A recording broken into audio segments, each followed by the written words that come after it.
Rahimakumullah, pada waktu yang singkat ini saya diminta untuk membahas tentang pendidikan dan masa depan umat Islam.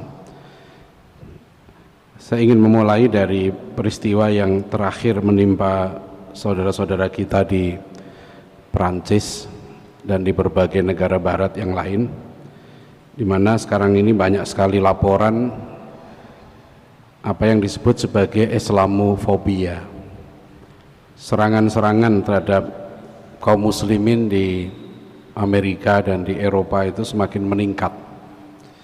Angka-angka kalau kita perhatikan, ya, banyak yang muslim diserang, masjid diserang. Kenapa peristiwa itu bisa terjadi? Rahimakumullah, tadi saya masih melihat satu data yang dikeluarkan satu lembaga survei internasional, namanya Pew Research Center. Ini data tahun 2018. Ada peta global, peta dari masyarakat dunia, ya, terutama tentang sikapnya terhadap agama-agama. Nah, nanti ada kaitannya mengapa saudara-saudara kita muslim di barat ini banyak, ya, mengalami serangan akhir-akhir ini, karena ada satu krisis keagamaan global, terutama yang dialami oleh negara-negara barat. Jadi kalau kita lihat data di sini, terutama yang paling mengalami krisis, ya, adalah negara-negara Eropa. Di Cina ini sekalian, itu paling rendah. Ditanya masyarakat Cina yang mengatakan agama itu masih penting, itu tinggal 3%.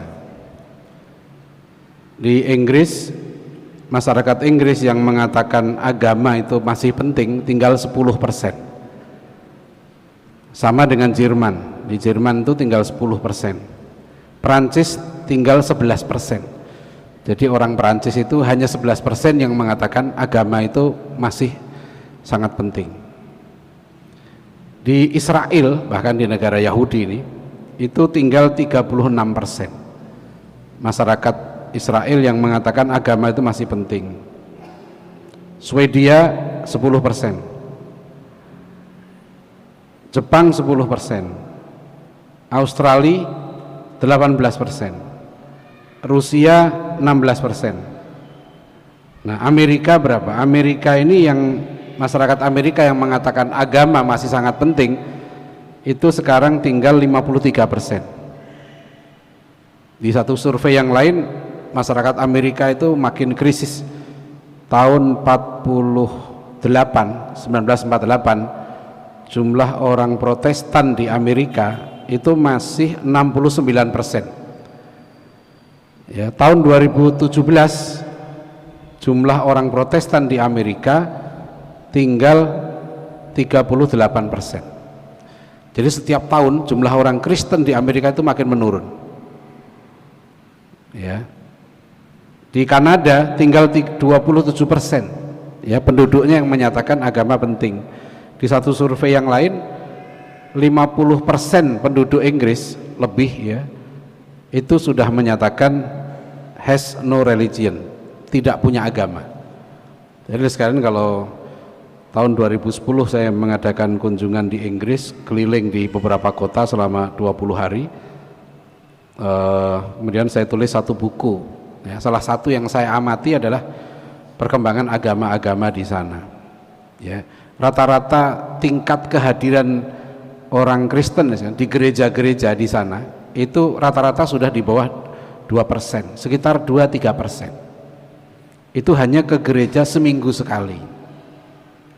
Ada yang disebut sekarang ini fenomena namanya four wheel Christian. Four wheel Christian itu orang Kristen yang pergi ke gereja seumur hidupnya hanya 3 kali. Itu pun pakai mobil, makanya disebut Kristen 4 roda, karena dia ke gereja hanya 3 kali. 1 waktu dibaptis, 2 waktu nikah, ya, 3 waktu mati. Jadi urusan dengan agama seumur hidup itu hanya 3 kali itu. Ya, waktu dibaptis, waktu kawin, dan waktu mati. Berapa Indonesia? Nah, ini yang menarik. Dalam survei ini, jumlah orang Indonesia ya, yang mengatakan agama sangat penting itu masih 93%. Jadi masih sangat tinggi ya, orang Indonesia yang mengatakan agama sangat penting. Tapi kita juga harus waspada, berarti ada 7% orang Indonesia yang mengatakan agama tidak penting. 7% dari 270 juta. Nah, itu cukup besar, sekitar 25 juta. Kalau 25 juta ini orang-orang yang paling kaya, orang-orang yang paling pinter, orang-orang yang menguasai media massa, itu pengaruhnya juga besar. Karena mereka lah yang akan membentuk cara berpikir masyarakat kita. Paling tidak dari survei ini kita bisa melihat bahwa negara-negara di Eropa itu mengalami krisis keagamaan. Ya. Sementara itu jumlah orang Muslim di Eropa itu semakin meningkat. Seorang politisi, kalau di sekalian dulu pernah melihat politisi Belanda, Geert Wilders, ya, golongan sayap kanan itu, dia membuat film fitnah, judulnya film fitnah. Dan di film itu dia menakut-nakuti orang Eropa, bahaya Islam. Di akhir film itu dibuat statistik jumlah orang Muslim di Eropa, ini kira-kira 10 tahun yang lalu, itu jumlahnya sudah 55 juta orang. Terus dia tulis di akhir filmnya itu, stop Islamization, defend our freedom. Katanya stop Islamisasi, pertahankan freedom kita, kebebasan kita. Nah, inilah sebetulnya agama mereka ini sekarang sudah namanya freedom, kebebasan. Jadi kalau Amerika buat patung ya liberty, ya, patung kebebasan, ya. Apa yang dilakukan sekalian, ya, ketakutan ini gampang dijual. Maksudnya kelompok-kelompok sayap kanan, ya, di Amerika, di Eropa. Kalau di Amerika itu yang kemarin dukung Presiden Donald Trump itu dari kelompok right wing Christian atau Kristen Zionis, ya, Zionist Christian. Itu kelompok mereka orang-orang fundamentalis yang ingin agar agama mereka itu yang mendominasi, ya, pemerintahan di Amerika. Nah, tapi sekarang Donald Trump kalah, ya, Donald Trump kalah, yang naik Joe Biden. Memang Joe Biden dari Demokrat ini dia dukungannya terhadap Israel tidak sekuat Donald Trump. Hanya saja Partai Demokrat ini sangat liberal, ya, Partai Demokrat ini mendukung pengesahan perkawinan sejenis homoseksual. Nah, jadi kalau kita lihat di sini kan, kenapa mereka takut dengan Islam? Ya, saya meneliti ini lama dan menyimpulkan memang ada kekhawatiran, ya, kekhawatiran akan perkembangan Islam di dunia. Karena umat Islam itu pertama jumlahnya itu terus naik. 2010 ya masih 30% penduduk bumi itu Kristen. Islam masih di angka 22%. Ini sekarang jumlahnya itu makin terus bertambah. Dan lama-lama ya, apalagi negara-negara barat sendiri itu sudah banyak yang minus. Di Jerman itu pertumbuhan penduduknya sudah minus, yang lahir lebih sedikit daripada yang mati. Di Italia sudah minus, ya, bahkan di Jepang pun sudah minus, karena perempuan-perempuan di sana sudah nggak mau punya anak. Ya, pemerintahnya sudah mengeluarkan insentif yang sangat tinggi. Di Jerman, di Italia dan sebagainya itu mulai hamil sudah dikasih tunjangan hamil, melahirkan ada tunjangan melahirkan. Ya, di Singapura saja sekarang pemerintahnya ngasih insentif tinggi, semakin banyak anak pemerintahnya ngasih ya tunjangan semakin tinggi di Singapura itu. Nah, kenapa mereka itu khawatir penduduknya semakin berkurang? Nah, kita alhamdulillah, jadi masa depan Islam itu kedepannya susah untuk dibendung, itu diakui.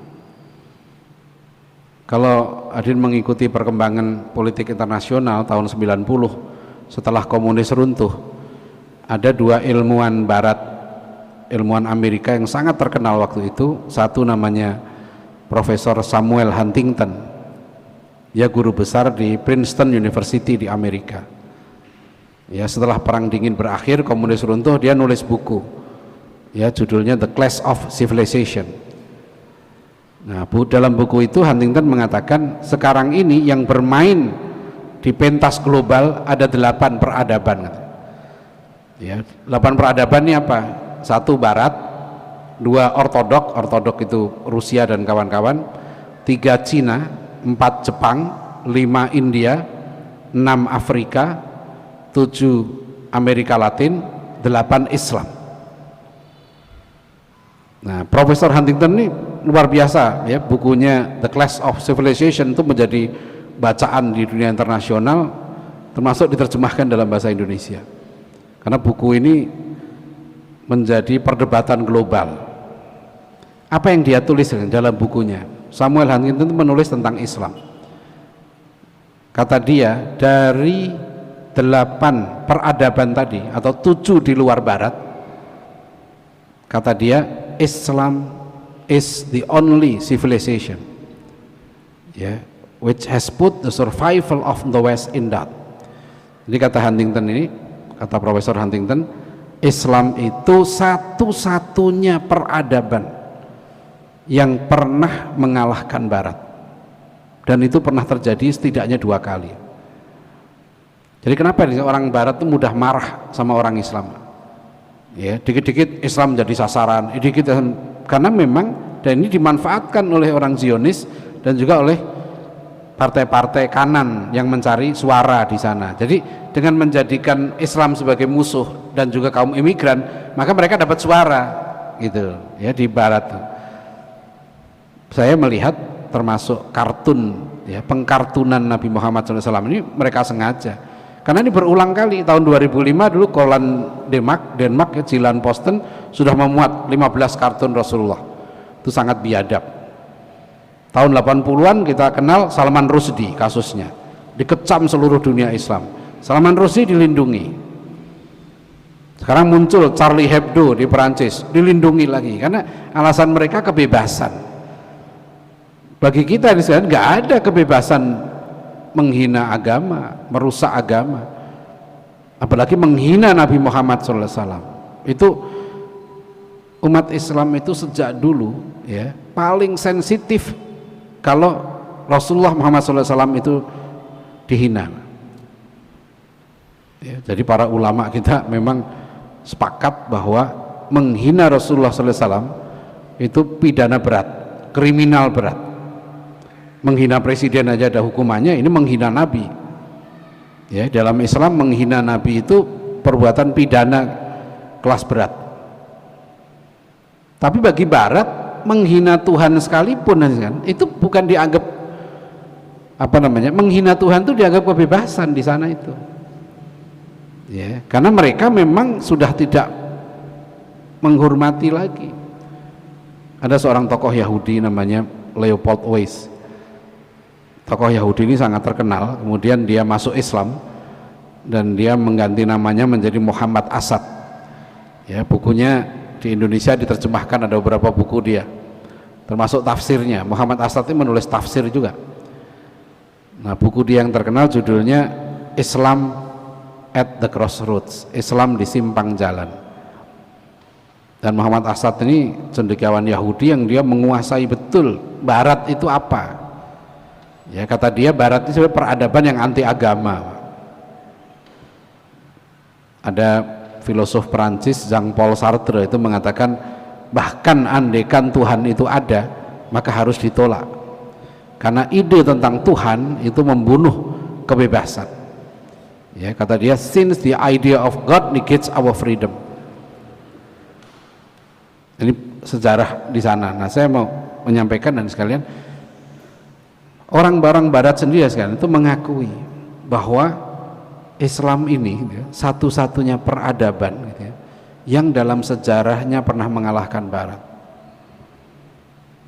Bahkan ada satu buku yang belum lama terbit, ditulis oleh seorang sejarawan Irlandia, judulnya What Islam Did for Us, apa yang Islam perbuat untuk kami. maksudnya bangsa barat. Jadi kan banyak orang barat tuh benci sama Islam. Nah, namanya sejarawan ini Tim Wallace Murphy ini, dia menulis buku gitu ya, yang sebaliknya melawan pemikiran orang-orang barat.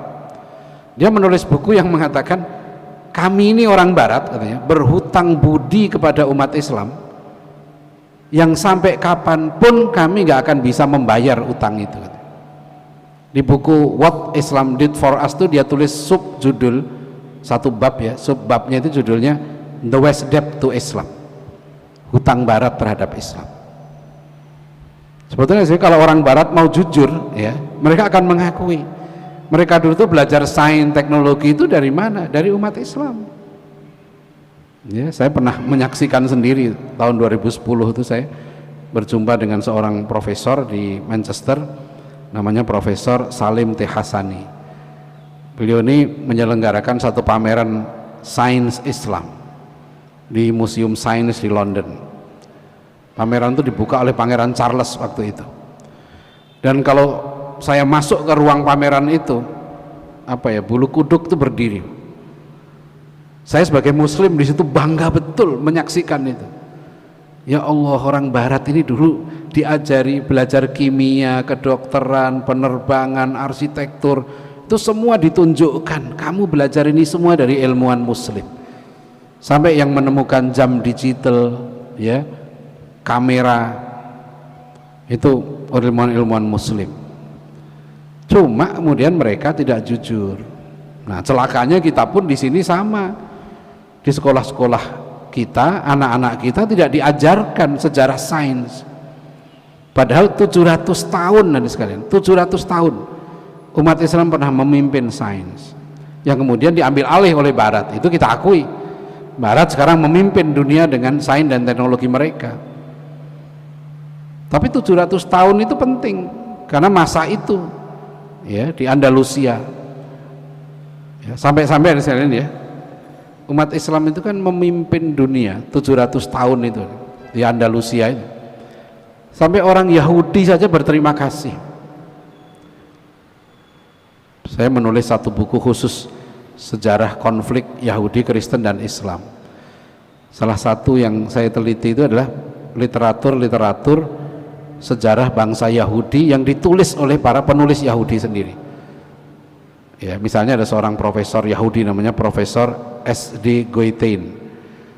Dia menulis dalam bukunya bahwa orang-orang Yahudi itu di Andalusia Spanyol, ya, orang Muslim itu menguasai Spanyol hampir 800 tahun, Pak. Dari tahun 711 sampai 1492. Dan ketika itu orang Yahudi mengakui, Pak, zaman kejayaan Muslim di Spanyol itu juga zaman kejayaan Yahudi. Ya, kalau kita melihat sejarah ini bukan pendek, hampir 800 tahun. Setelah orang Yahudi dan Muslim dibantai di Spanyol, Spanyol kemudian habis, orang Muslim diusir dari sana, dibunuh, yang lain dipaksa ganti agama. Kemana orang Yahudi lari? Orang Yahudi lari ke Turki Utsmani.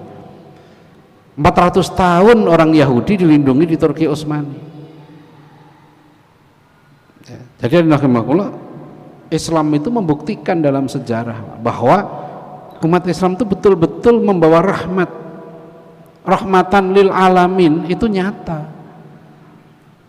Dan umat Islam yang melahirkan ya, peradaban yang tinggi itu, ya, peradaban yang berbasis kepada akhlakul karimah, itu adalah manusia-manusia yang lahir dari sistem pendidikan yang hebat. Kita ingat Rasulullah SAW bersabda, khairun nas qarni, ya, tsummal ladzina yalunahum, tsummal ladzina yalunahum. Jadi dalam hadis ini riwayat Imam Bukhari dan Muslim ini, ya, Rasulullah menyebutkan sebaik-baik manusia itu zamanku. Generasi, ya, generasi sahabat Rasul, ya, itu generasi terbaik. Dan itu bukan klaim kosong, bukan pengakuan kosong, bukan, itu nyata, fakta. Kalau ada sekalian lihat, ya, Rasulullah SAW itu wafat tahun 632 Masehi. 632 Masehi Rasulullah wafat. 5 tahun sesudah itu, 637 Masehi, umat Islam sudah menaklukkan kota Yerusalem, sudah mengalahkan kekuatan besar dunia waktu itu, yaitu Romawi. Nah, apa yang hebat pada umat Islam zaman itu? Pasukan Islam ini sekarang yang dipimpin oleh Abu Ubaidah bin Jarrah dan Khalid bin Walid itu harus berhadapan dengan pasukan Romawi yang jumlahnya berkali-kali lipat, yang pasukannya dengan senjata yang sangat lengkap, ya, kemudian pengalaman perang ratusan tahun, harus berhadapan dengan sekelompok kecil pasukan Islam yang baru muncul waktu itu. Tapi kemudian hasilnya luar biasa. Romawi itu kalah dalam perang Yarmuk ini. Nah, tetapi umat Islam waktu itu bukan sekedar menang perang. Umat Islam kemudian merebut kota Yerusalem, menduduki kota Yerusalem, dan di kota Yerusalem itulah pertama kali dalam sejarah kota Yerusalem selama ribuan tahun baru ada penaklukan kota yang damai. Ya, ada seorang penulis Inggris terkenal namanya Karen Armstrong, dia mantan biarawati. Banyak buku-buku yang dia tulis, ya, salah satu yang terkenal buku dia itu judulnya A History of Jerusalem, sejarah kota Yerusalem. Dan Karen Armstrong memuji, ya, kan setelah ditaklukkan kota Yerusalem itu Khalifah Umar bin Khattab itu datang dari Madinah ke kota Yerusalem, dari Madinah ke kota Yerusalem. Apa yang dilakukan oleh Khalifah Umar bin Khattab itu mencengangkan. Kata Karen Armstrong begini di bukunya itu, belum pernah dalam sejarah kota Yerusalem ada penaklukan yang terjadi tanpa darah tercecer. Dia bilang there was no killing, waktu itu nggak ada pembunuhan, no destruction of properties, tidak ada penghancuran bangunan, tidak ada pemaksaan orang beragama lain untuk masuk Islam, ya. Jadi, dan itu nggak pernah terjadi, itu baru terjadi di zaman Islam, di zaman Umar bin Khattab itu pertama kali. Jadi kalau kita bicara toleransi, jauh, lihat di Indonesia. Jadi kita bicara toleransi ini bukan sikap politik, toleransi ini perintah Nabi, dicontohkan Rasulullah SAW. Makanya saya pernah diundang One Team Press tentang tentang kerukunan umat beragama. Saya membantah teman-teman yang lain yang menggambarkan seolah Indonesia ini tidak toleran. Saya bilang nggak toleran mana yang kita nggak toleran? Sampai sekarang orang Amerika dan Eropa berani mereka mengangkat menteri saja, satu orang Muslim, berani mereka ngangkat. Apa sekarang orang Muslim di Eropa, di Amerika dapat hak libur kalau Idul Fitri, Idul Adha? Jadi kadang-kadang kita ini gitu ya, kena teror opini seolah-olah umat Islam itu tidak toleran, tidak toleran. Islam itu toleran sejak di Madinah. Di Madinah pertama kali dalam sejarah dunia, ini bukan sejarah Islam aja, dalam sejarah dunia baru ada negara yang punya konstitusi tertulis. Pertama itu negara Madinah. Saya pernah sampaikan ini pengajian di Mahkamah Konstitusi, ya. Piagam Madinah itu adalah konstitusi negara tertulis pertama di dunia. Ini bukan sembarangan. Yang meneliti ini Profesor Hamidullah dari Perancis. Dia meneliti berbagai sejarah negara di dunia, nggak ada yang punya konstitusi tertulis. Pertama itu ya Piagam Madinah. Dan Piagam Madinah itu masih bisa kita baca sampai sekarang isinya. Jadi Rasulullah SAW itu membangun sebuah peradaban yang tinggi. Tadi saya katakan inilah produk pendidikan. Makanya saya sering menyampaikan, hati-hati sekarang ini banyak kita umat Islam kadang-kala salah faham, menyamakan antara pendidikan dengan sekolah. Salah, di masa Nabi tidak ada sekolah, tapi di masa Nabi ada pendidikan. Bahkan pendidikan Nabi itu melahirkan generasi terbaik. Dan modelnya pun ada, model pendidikan Rasulullah itu ada. Model inilah yang nanti kembali melahirkan generasi Salahuddin Al-Ayyubi, ya. Jadi grafik peradaban Islam itu naik terus, umat Islam itu hebat terus, menang terus ya, mulai dari 636 Masehi tadi atau 637 Masehi sampai 1099 itu ada kejadian besar, yaitu kota Yerusalem diduduki oleh pasukan salib dari Eropa. Apa yang mereka lakukan di sana? Ketika pasukan Eropa masuk kota Yerusalem tahun 1099, apa yang mereka lakukan? Mereka membantai puluhan ribu kaum muslimin dan kaum Yahudi. Bahkan di Masjid Al-Aqsa waktu itu ada genangan darah setinggi mata kaki. Ribuan kaum muslimin disembelih dalam masjid. Mayat-mayat mereka kemudian dibakar. Ini saya menemukan catatan dari pasukan salib sendiri, yang dia mencatat belum pernah kami melakukan kekejaman seperti di kota Yerusalem waktu itu. Itu 1099. 1187 Salahuddin Al-Ayyubi merebut kembali kota Yerusalem 88 tahun kemudian. Apa yang dilakukan oleh Salahuddin Al-Ayyubi? Apa mereka membunuh pasukan salib itu? Tidak. Salahuddin Al-Ayyubi waktu itu apa? Bahkan mengampuni mereka, mengantarkan pasukan Eropa itu sampai ke pinggir pantai, dipersilahkan mereka pulang ke Eropa, dan mereka boleh kembali ke kota Yerusalem untuk berziarah. Ada satu film yang terkenal judulnya Kingdom of Heaven. Di situ tentang bagaimana kontrasnya ketika Islam menduduki kota Yerusalem damai, ketika pasukan Eropa itu membantai penduduknya. Sekarang kita bisa melihat sejarah. Nah, saya yang mau saya sampaikan di sini, siapa yang membebaskan kota Yerusalem? Yang membebaskan kota Yerusalem waktu itu adalah satu generasi, namanya Jilu Salahuddin. Ini ditulis oleh seorang pakar pendidikan internasional, namanya Dr. Majid Ihsan Al-Kilani. Beliau menulis buku yang terkenal. Buku ini sudah terjemahkan dalam bahasa Malaysia, bahasa Indonesia, ya, termasuk bahasa Inggris. Karena buku ini ditulis dalam bahasa Arab. Judulnya Hakadha Dhahara Jilu Salahuddin wa Hakadha Adat Al-Quds. Demikianlah bangkitnya generasi Salahuddin, dan demikianlah kembalinya kota Yerusalem. Jadi generasi Salahuddin itu, termasuk Salahuddin Al-Ayyubi, itu produk dari madrasah-madrasah waktu itu. Jadi ketika itu pasukan salib menguasai, membantai kaum muslimin, dan sekalian para ulama waktu itu datang pada khalifah, datang pada sultan-sultan. Sampai khalifah di buku itu diceritakan, sang khalifah waktu itu ada khalifah Abbasiyah.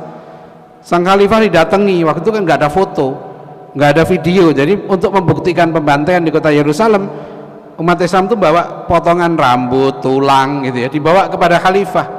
Tapi sang khalifah malah mengatakan, burung merpatiku si Balqok sudah 3 hari tidak pulang. Khalifah waktu itu lebih peduli pada burung merpatinya daripada nasib umat Islam di Yerusalem yang dibantai. Akhirnya untuk membebaskan kota Yerusalem, umat Islam butuh waktu 88 tahun. Yang membebaskan mereka adalah para santri. Para santri yang waktu itu mereka dididik oleh para ulama-ulama besar zaman itu. Karena ulama waktu itu menyadarkan penguasa sudah nggak bisa. Penguasa hubud dunia. Persis Dr. Majid Ihsan Al-Kilani mengutip satu hadis Rasulullah SAW. Idza 'azzamat ummati ad-dunya nusi'at minha haibatul Islam. Wa idza tarakatal amra bil ma'ruf wan nahya 'anil munkar hurimat barakatul wahyi. Wa idza tasabat ummati saqatat fi ainillah. Kata Rasulullah sallallahu alaihi wasallam, ketika umatku sudah memuja dunia, maka dicabut kehebatan Islam dari mereka. Dan jika umatku sudah meninggalkan dakwah, meninggalkan amar ma'ruf nahi munkar, hurimat barakatul wahyi, diharamkan atas mereka keberkahan wahyu. Dan yang ketiga, idza tasabat ummati saqatat fi ainillah. Jika umatku sudah saling caci maki satu dengan yang lain, saling menghina satu dengan yang lain, jatuh martabat mereka di hadapan Allah. Waktu itu yang digambarkan dalam buku Dr. Ihsan Al-Kilani ini, ada konflik mazhab yang sangat besar sampai mereka bunuh-bunuhan. Sampai di kampusnya Imam Al-Ghazali, kampus Nizamiyah itu terjadi bunuh-bunuhan di dalam kampus karena perbedaan mazhab. Dan waktu itu mazhab yang paling sengit berperang adalah mazhab Asy'ari dan mazhab Hambali. Silahkan baca buku ini. Ini pengalaman sejarah yang sangat penting untuk kita baca, karena nanti ya para ulama sesudah itu ya mulai menyatukan umat. Apa yang mereka lakukan pertama adalah proses tazkiyatun nafs.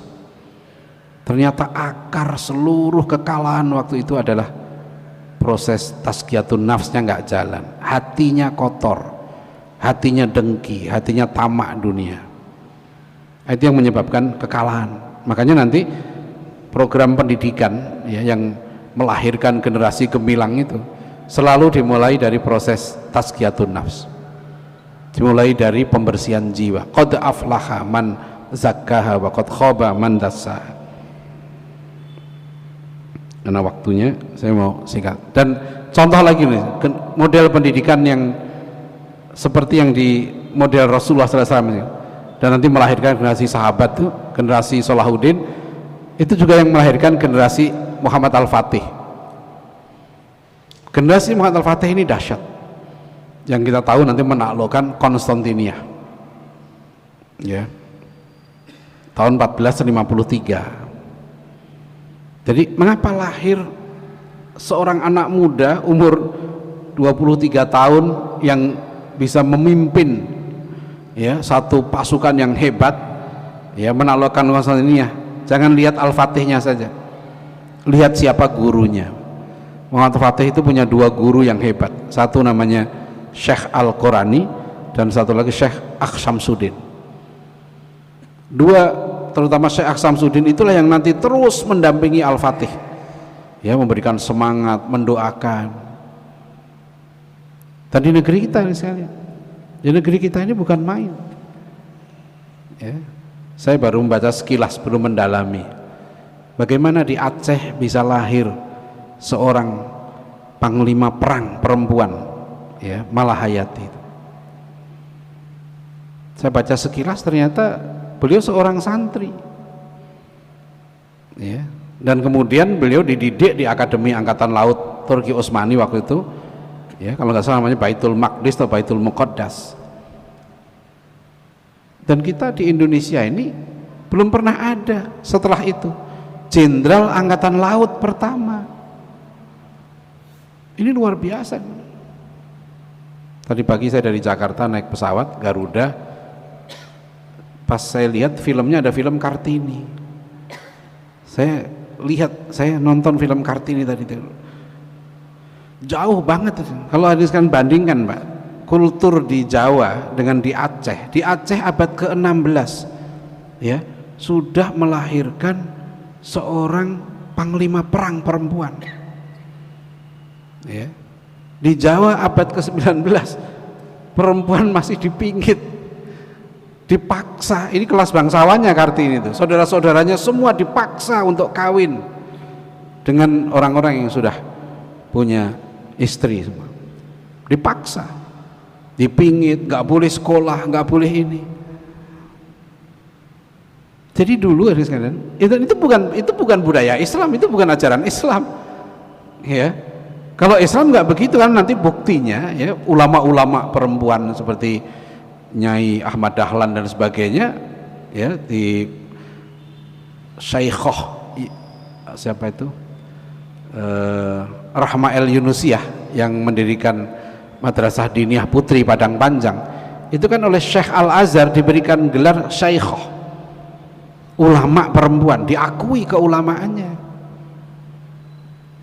Kita luar biasa di negeri kita ini, tradisi. Jadi kenapa Indonesia ini sampai merdeka? Siapa yang memerdekakan itu? Para ulama. Yang menyatukan Nusantara ini para ulama. Saya itu pernah mau nangis gitu ya, waktu saya ambil S3 di Kuala Lumpur di Istek UIE waktu itu.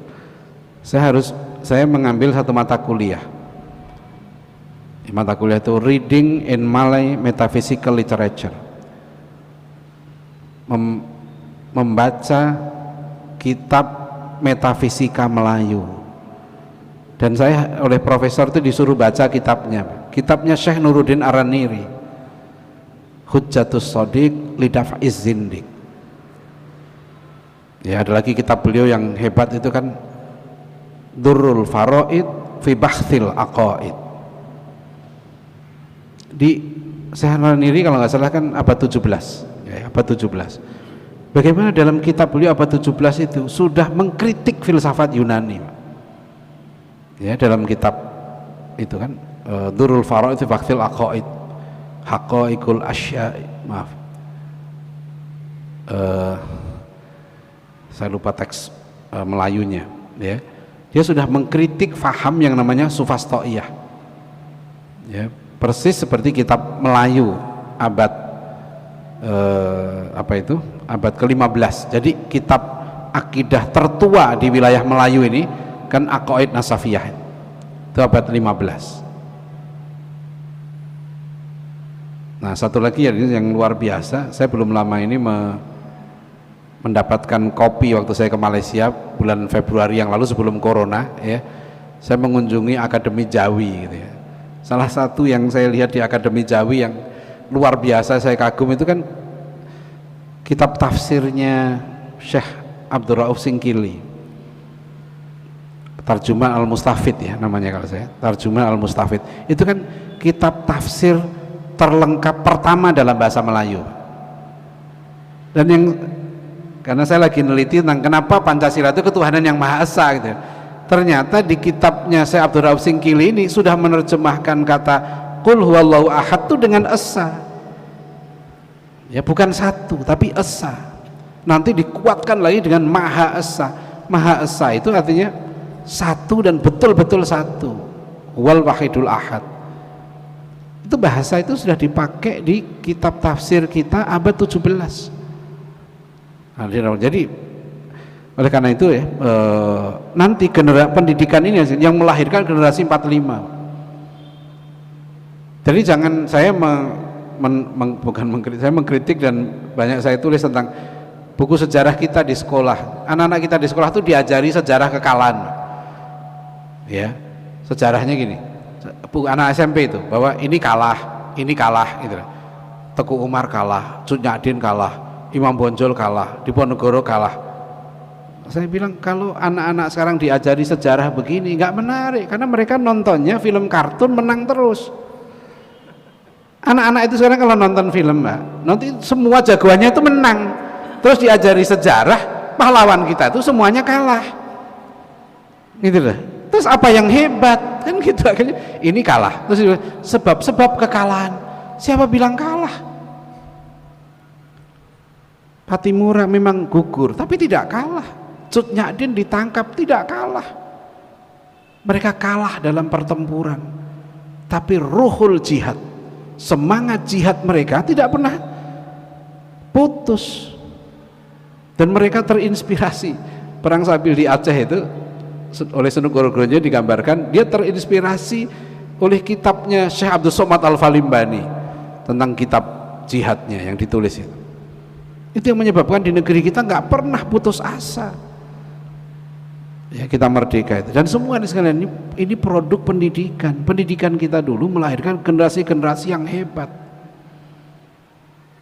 Nah, singkatnya tentu waktunya tidak cukup, saya hanya menyampaikan singkatnya model pendidikan itu dua yang dikatakan Umar bin Khattab radhiyallahu anhu. Beliau mengatakan ta'addabu thumma ta'allamu, atau Umar bin Khattab, beradablah kalian kemudian berilmulah kalian. Ta'addabu thumma ta'allamu. Di tafsir Ibnu Katsir dikutip pendapat Ali bin Abi Thalib radhiyallahu anhu. Beliau menafsirkan surat At-Tahrim ayat 6. Ya ayyuhalladzina amanu qu anfusakum wa ahlikum naro. Itu kata Ali bin Abi Thalib, addibuhum wa 'allimuhum. Ini model pendidikan. Jadi model pendidikan ideal itu sudah diterapkan di zaman Rasulullah, melahirkan generasi terbaik. Nanti terus pendidikan ini terus. Apa yang terjadi yang benar? pertama kali dalam pendidikan kita harus mengutamakan akhlak. Jangan anak-anak diajari ilmu yang tinggi-tinggi kalau akhlaknya belum baik. Kenapa bangsa Korea bangkit? Saya pernah ngisi kuliah dengan seorang profesor di ITB bareng di Solo. Sang profesor dari ITB ini ceritanya singkat, menarik bagi saya. Beliau cerita mengapa bangsa Korea itu sekarang bisa mengalahkan Jepang, bisa mengalahkan Jerman dalam beberapa teknologinya. Beliau cerita, sang profesor ini, saya ke sana ketemu profesor Korea. Profesor Korea ini ngajari mahasiswanya sederhana, kalian jangan malas seperti orang Jepang. Jadi yang dibilang malas itu orang Jepang. Orang Jepang itu perginya pagi, pulangnya malam kalau kerja. Kalau karyawan pulang sore itu dicurigai mau di PHK. Mereka gila kerja. Tapi bagi profesor Korea ini, kalian jangan malas kayak orang Jepang. Bukan orang Aceh, ya, bukan orang Bandung, bukan orang Jakarta, orang Jepang dibilang malas. Kalau antum lihat misalnya di video-video itu, sekarang negara yang dikatakan pendidikannya terbaik di dunia itu katanya Finlandia. 3 tahun berturut-turut ini Finlandia oleh PBB dinyatakan negara paling bahagia di dunia. Kita tahun ini ranking 84, Finlandia nomor 1, katanya negara paling bahagia. Itu ada World Happiness Report, laporan kebahagiaan global. Tahun lalu kita 92, sekarang naik 84, lumayan, dari 156 negara. Saya nggak percaya ini. Saya mau masa orang Indonesia dibilang nggak bahagia, itu nggak bener ya. Kita caleg-caleg yang nggak jadi aja ketawa-ketawa ya. Orang kita ini happy Pak, enjoy ya. Tapi karena dia nggak masukkan angka bunuh diri, nggak masukkan angka alkohol, konsumsi alkohol dan sebagainya. Nah, kenapa Finlandia mencapai prestasi itu? Sederhana ternyata. Di satu video saya lihat ya, Finlandia itu yang ditanamkan kepada anak didik mereka, murid-murid mereka apa? Kejujuran. Sejak kecil mereka ditanamkan jujur gitu. Jadi yang terjadi, mereka memanen sekarang keberhasilan karena mereka jujur. Kita udah diajari Rasulullah SAW doa, alaikum bisidqi, ya kan? Ya, hadis Rasulullah, alaikum bisidqi fa inna sidqa yahdi ilal birri. Jujurlah kamu, karena jujur itu membawa kebaikan. Wal birru yahdi ilal jannah. Supaya kita nggak malas, diajari doa Rasulullah SAW kan, Allahumma inni a'udzubika minal ajzi wal kasal. Ya Allah, jauhkan kami dari sikap lemah dan malas. Kalau ini kita amalkan, kita unggul Pak. Itu kuncinya. Rasulullah udah ngasih kunci-kunci, ngasih contoh. Beliau contoh terbaik. Dan ini yang harusnya menjadi rasa syukur kita. Karena tidak ada misalnya di dunia ini bangsa manapun, agama manapun yang punya contoh yang lengkap kecuali kita umat Islam. Nabi kita Muhammad SAW itu menjadi teladan kehidupan dalam seluruh aspek kehidupan. Bahkan dalam kitab Syama'ilul Muhammadiyah, ya, kumpulan hadis Imam Tirmidzi tentang akhlak dan kholaknya Rasulullah, kan Rasulullah itu jadi contoh. Jangankan akhlaknya, cara berjalannya itu jadi contoh, cara duduk Rasulullah itu jadi contoh, cara senyum Rasulullah jadi contoh, apalagi cara makan. Saya sekarang punya mahasiswi umur 63 tahun, seorang profesor ahli pangan. Ya udah tua, 63 tahun, profesor, dia bidangnya memang bidang pangan, tapi dia ngambil doktor lagi, doktor pendidikan Islam. Nah, sekarang mahasiswi saya ini sedang nulis disertasi pendidikan makan menurut Rasulullah. Jadi cara makan Rasulullah aja itu jadi contoh. Nah, kita ini bersyukur karena nggak ada seorang manusia di muka bumi ini yang seluruh ucapannya, tindakannya, bahkan diamnya jadi contoh, kecuali Nabi kita Muhammad SAW. Dan Rasulullah sudah ngajari kita model pendidikan yang ideal. yang nanti melahirkan generasi terbaik. Mudah-mudahan nanti Aceh ini sudah banyak contoh dalam sejarah model pendidikannya. Nah, menurut saya kalau saya usulkan kepada Al Mukarram semua di sini, coba kita gali khazanah ya. Di Aceh ini pernah melahirkan ulama-ulama hebat. Mereka semua produk pendidikan. Kalau sekarang lembaga pendidikan tidak melahirkan itu lagi, berarti perlu kita evaluasi. Dulu pesantren kita di zaman Belanda, di zaman penjajahan melahirkan ulama hebat. Coba bayangkan ini sekalian, Jakarta dan bahkan seluruh Jawa, mungkin seluruh Nusantara ini dijajah ratusan tahun. Tapi kenapa masyarakat kita hampir tidak kita temukan ada yang murtad secara massal? Jakarta itu gubernur jenderalnya itu ratusan tahun bukan muslim.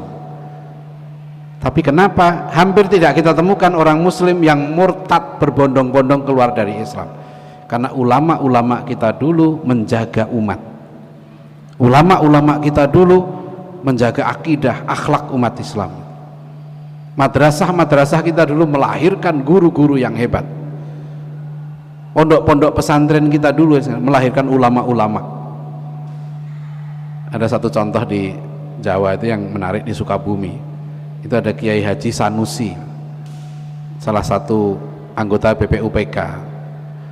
Beliau itu seluruh anaknya menjadi ulama, dan hebatnya seluruh anaknya dididik oleh beliau sendiri. Jadi beliau mendidik anaknya sendiri dan seluruh anaknya jadi ulama. Ini jarang ya, jarang seperti ini. Tapi kita bisa melihat padahal itu di zaman penjajahan. Nah, inilah beberapa contoh ya. Jadi ini sekedarnya saja. Pertama adalah kita insya Allah tidak ada Islam itu masa depan tuh pasti di tangan Islam. Ya, liberalisme, komunisme itu sudah nggak bisa punya solusi untuk umat manusia lagi. Tinggal sekarang umat Islam siap apa enggak.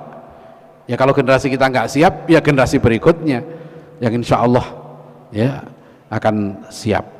Ya, baik demikian. Mudah-mudahan kuliah singkat ini bermanfaat, dan mohon maaf kalau ada kekurangan dan kekhilafan. Walafu minkum billahi taufik wal hidayah. Assalamualaikum warahmatullahi wabarakatuh.